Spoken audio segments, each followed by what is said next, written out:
In Praise of Pain by Heather McHugh. A brilliance takes up residence in flaws.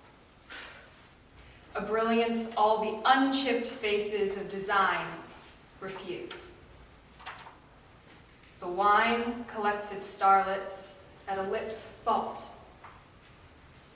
Sunlight where the nicked glass angles, and affection where the eye is least correctable. Where arrows of unquivered light are lodged, where someone else's eyes have come to be concerned. For beauty's sake, assault and drive and burn the devil from the simply perfect sun. Demand a birthmark on the skin of love, a tremble in the touch. In come a cry, and let the silverware of nights be flecked, the moon hot to distribute more or less indwelling alloys of its dim and shine by nip and tuck, by chance's dance of laws. The brightness drawn and quartered on a sheet. The moment cracked upon a bed will last as if you soldered them with moon and flux, and break the bottle of the eye to see what lights are spun of accident and glass. Thank you.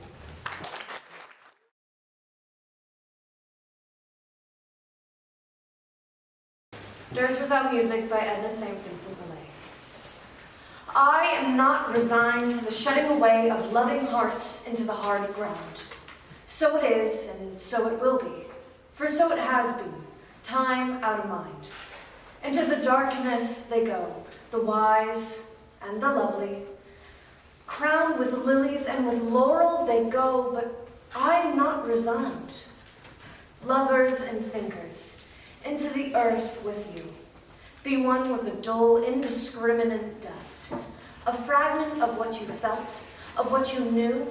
A formula, a phrase remains, but the best is lost. The answer is quick and keen. The honest look, the laughter, the love, they are gone. They are gone to feed the roses. Elegant and curled is the blossom.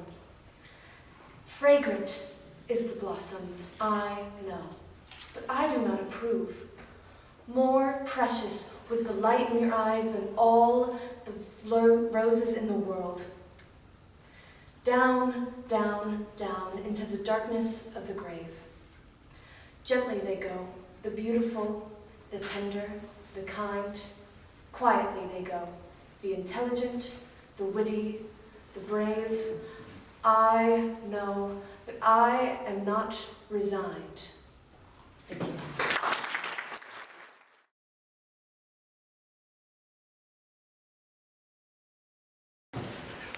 The Second Coming by William Butler Yeats. Turning and turning in the widening gyre, the falcon cannot hear the falconer. Things fall apart, the center cannot hold. Mere anarchy is loosed upon the world. The blood-dimmed tide is loose and everywhere. The ceremony of innocence is drowned. The best lack all conviction, while the worst are full of passionate intensity. Surely some revelation is at hand. Surely the second coming is at hand. The second coming. Hardly are those words out when a vast image out of Spiritus Mundi troubles my sights somewhere in sands of the desert. A shape with lion body and the head of a man. A gaze blank and pitiless as the sun is moving its slow thighs while all about it reel shadows of the indignant desert birds. The darkness drops again, but now I know that 20 centuries of stony sleep were vexed to nightmare by a rocking cradle. And what rough beast, its hour come round at last, slouches toward Bethlehem to be born. Thank you.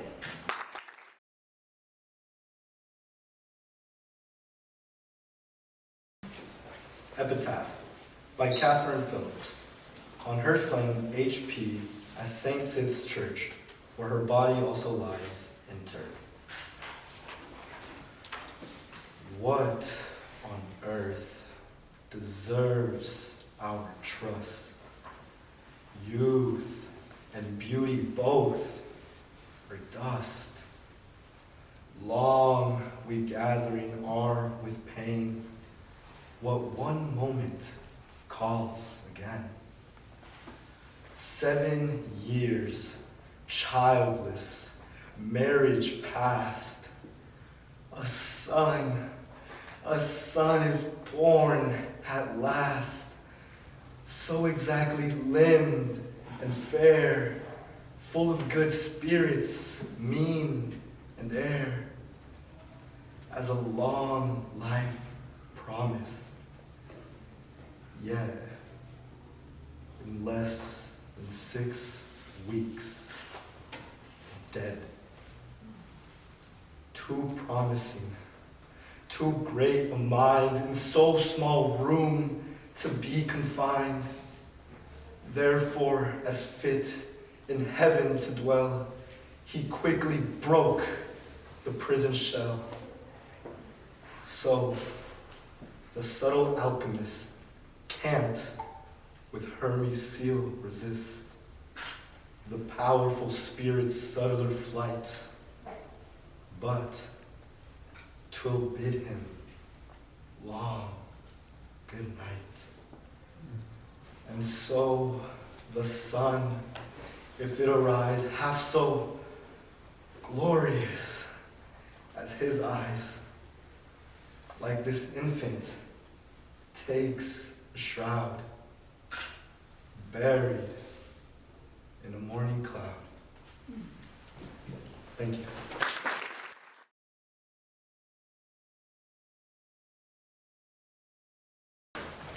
Angels by B.H. Fairchild.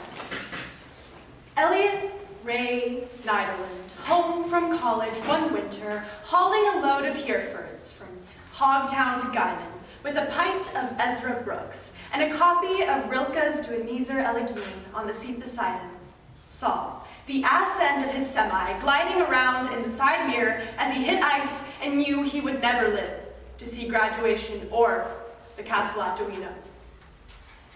In the hospital, head wrapped like a gift, the nurses had stuck a bow on top. He said 4 flaming angels crouched on the hood, wings spread so wide he couldn't see, and then the world collapsed. We smiled and passed a flask around. Little Bill and I sang "You're Cheatin' Hard" and laughed, and then a sudden quiet put a hard edge on the morning, and we left. "Zaya, Leba, look, I'm alive," he said, leaping down the hospital steps. The nurses waved, white dresses puffed out like pigeons in the morning breeze.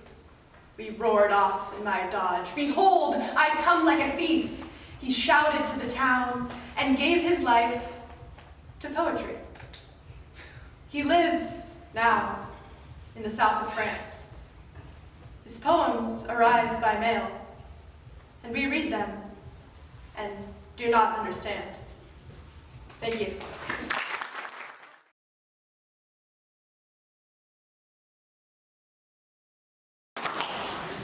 And Soul by Yvonne Gill.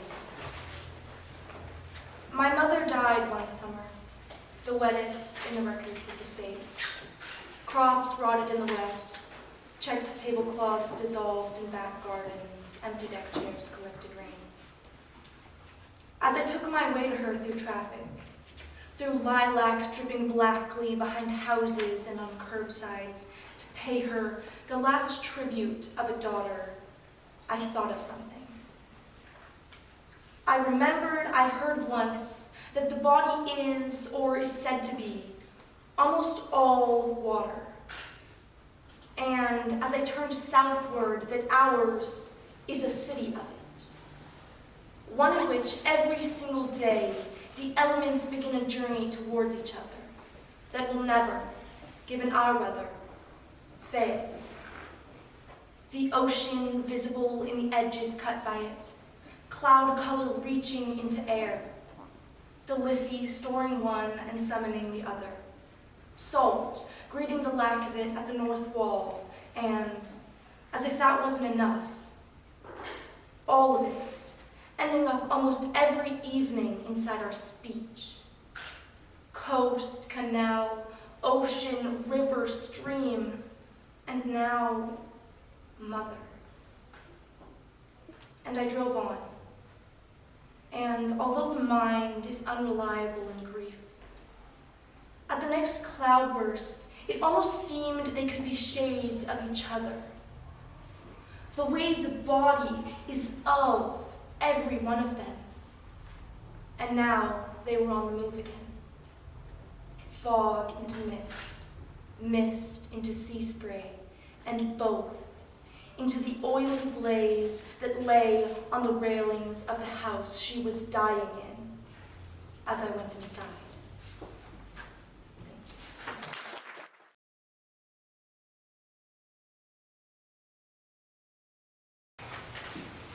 I Look at the World by Langston Hughes. I look at the world from awakening eyes in a black face. And this is what I see, this fenced off narrow space assigned to me.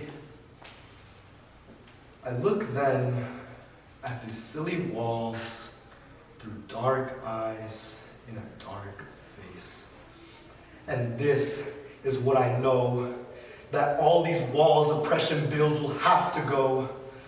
I look at my own body with eyes no longer blind, and I see that my own hands can make the world that's in my mind.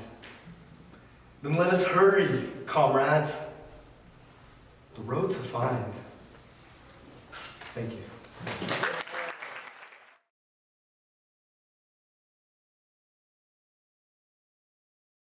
The Larger by Joni Mikowski.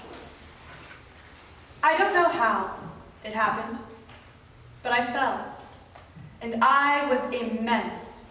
One dislocated arm wedged between two buildings. I felt some ribs had broken, perhaps a broken neck, too. I couldn't speak.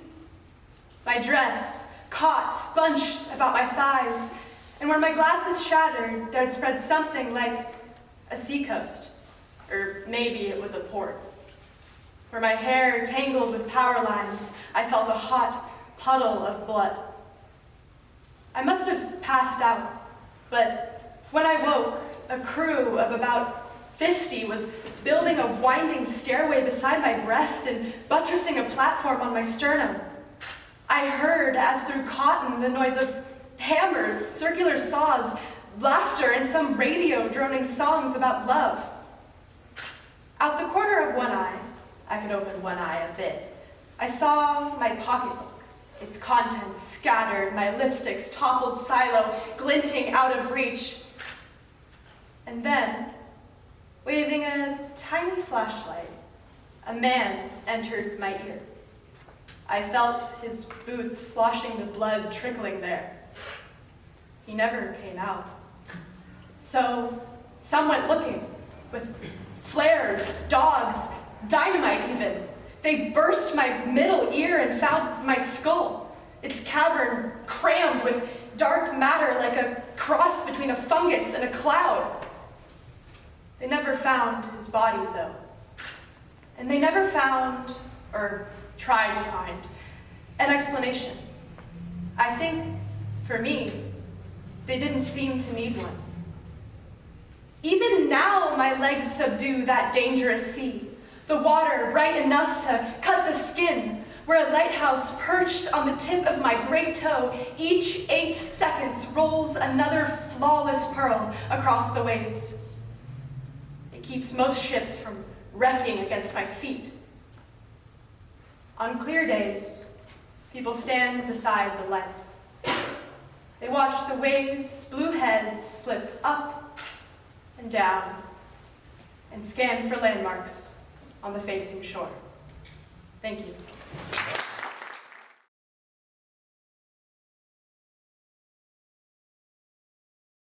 Nightbird by Danusha Lamaris.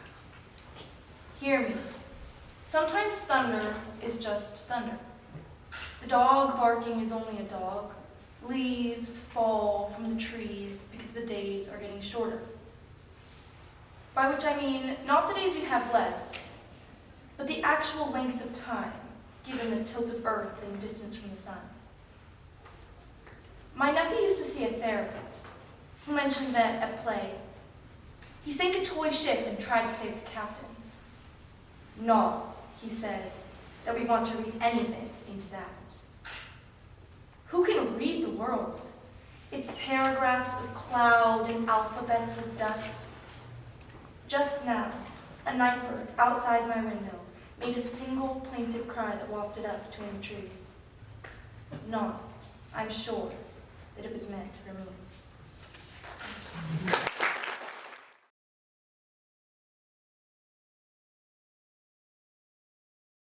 Song of the Shattering Vessels by Peter Cole. Either the world is coming together, or else the world is falling apart. Here, now, along these letters, against the walls of every heart. Today, tomorrow, within its weather, the end or beginnings about to start. The world impossibly coming together, or very possibly falling apart. Now the lovers' mouths are open. Maybe the miracle's about to start. The world within us coming together, because all around us it's falling apart. Even as they speak, he wonders. Even as the fear departs, is that the world coming together? Can they keep it from falling apart? That's the nightmare, that's the terror, that's the Isaac of this art, which sees that the world might come together, if only we're willing to take it apart. The image gradually is growing sharper. Now the sound is like a dart. It seemed their world was coming together, but in fact, it was falling apart. Dream. Dream, the lure, is the prayer's answer, which can't be plotted on any chart. As we know the world that's coming together, without our knowing, is falling apart. Thank you.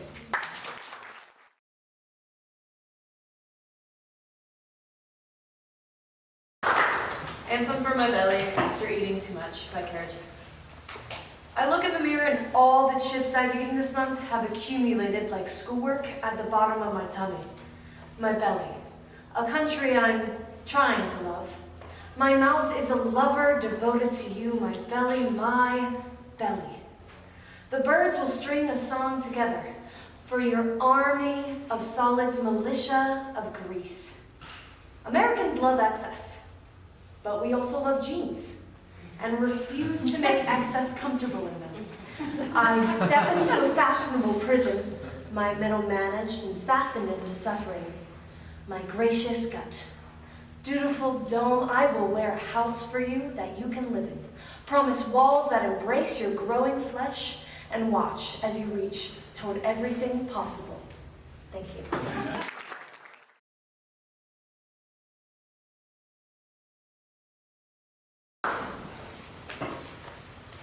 There Are No Kings in America by Eileen Casanetto.